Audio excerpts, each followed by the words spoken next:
Markus pasal 5. Yesus mengusir roh jahat dari orang Gerasa. Lalu sampailah mereka di seberang danau, di daerah orang Gerasa. Baru saja Yesus turun dari perahu, datanglah seorang yang kerasukan roh jahat dari pekuburan menemui dia. Orang itu diam di sana dan tidak ada seorang pun lagi yang sanggup mengikatnya, sekalipun dengan rantai. Karena sudah sering ia dibelenggu dan dirantai, tetapi rantainya diputuskan dan belenggunya dimusnahkannya, sehingga tidak ada seorang pun yang cukup kuat untuk menjinakkannya. Siang malam ia berkeliaran di pekuburan dan di bukit-bukit sambil berteriak-teriak dan memukuli dirinya dengan batu. Ketika ia melihat Yesus dari jauh, berlarilah ia mendapatkannya, lalu menyembahnya, dan dengan keras ia berteriak, "Apa urusanmu dengan aku, hai Yesus, Anak Allah yang Maha Tinggi? Demi Allah, jangan siksa aku." Karena sebelumnya Yesus mengatakan kepadanya, "Hai engkau roh jahat, keluar dari orang ini." Kemudian ia berkata kepada orang itu, "Siapa namamu?" Jawabnya, "Namaku Legion, karena kami banyak." Lalu ia memohon dengan sangat supaya Yesus jangan mengusir roh-roh itu keluar dari daerah itu. Adalah di sana di lereng bukit, sejumlah besar babi sedang mencari makan. Lalu roh-roh itu meminta kepadanya, katanya, "Suruhlah kami pindah ke dalam babi-babi itu. Biarkanlah kami memasukinya." Yesus mengabulkan permintaan mereka. Lalu keluarlah roh-roh jahat itu dan memasuki babi-babi itu.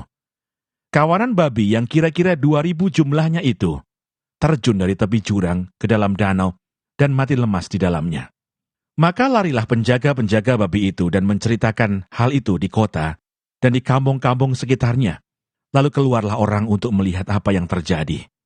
Mereka datang kepada Yesus dan melihat orang yang kerasukan itu duduk, sudah berpakaian dan sudah waras, orang yang tadinya kerasukan legion itu.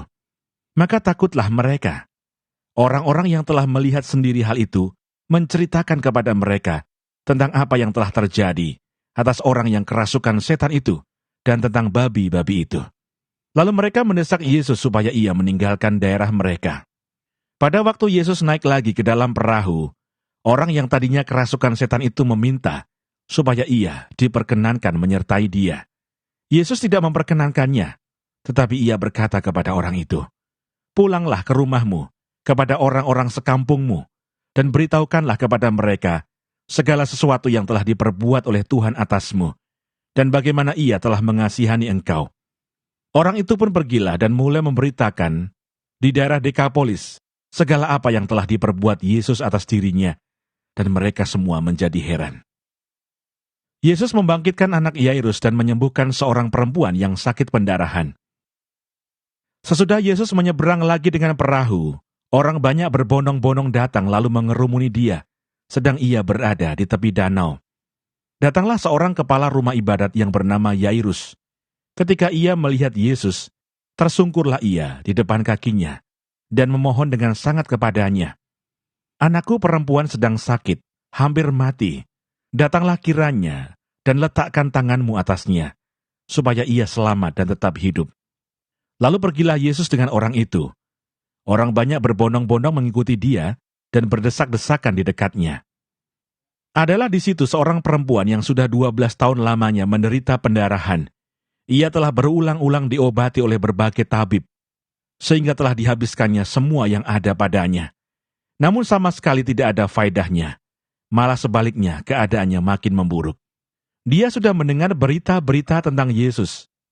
Maka di tengah-tengah orang banyak itu, ia mendekati Yesus dari belakang dan menjamah jubahnya. Sebab katanya, "Asal ku jamah saja jubahnya, aku akan sembuh." Seketika itu juga berhentilah pendarahannya dan ia merasa bahwa badannya sudah sembuh dari penyakitnya. Pada ketika itu juga Yesus mengetahui bahwa ada tenaga yang keluar dari dirinya. Lalu ia berpaling di tengah orang banyak dan bertanya, "Siapa yang menjamah jubahku?" Murid-muridnya menjawab, "Engkau melihat bagaimana orang-orang ini berdesak-desakan dekatmu, dan engkau bertanya, 'Siapa yang menjamah aku?'" Lalu ia memandang sekelilingnya untuk melihat siapa yang telah melakukan hal itu. Perempuan itu yang menjadi takut dan gemetar ketika mengetahui apa yang telah terjadi atas dirinya, tampil dan tersungkur di depan Yesus, dan dengan tulus memberitahukan segala sesuatu kepadanya.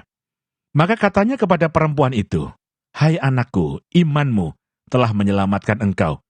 Pergilah dengan selamat dan sembuhlah dari penyakitmu." Ketika Yesus masih berbicara, datanglah orang dari keluarga kepala rumah ibadat itu dan berkata, "Anakmu sudah mati. Apa perlunya lagi engkau menyusah-nyusahkan guru?" Tetapi Yesus tidak menghiraukan perkataan mereka dan berkata kepada kepala rumah ibadat, "Jangan takut, percaya saja." Lalu Yesus tidak memperbolehkan seorang pun ikut serta, kecuali Petrus, Yakobus dan Yohanes, saudara Yakobus. Mereka tiba di rumah kepala rumah ibadat, dan di sana dilihatnya orang-orang ribut, menangis, dan meratap dengan suara nyaring. Sesudah ia masuk, ia berkata kepada orang-orang itu, "Mengapa kamu ribut dan menangis? Anak ini tidak mati, tetapi tidur."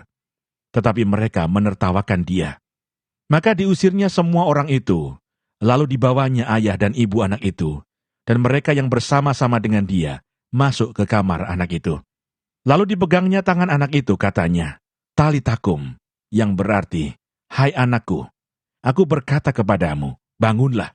Seketika itu juga anak itu bangkit berdiri dan berjalan, sebab umurnya sudah 12 tahun.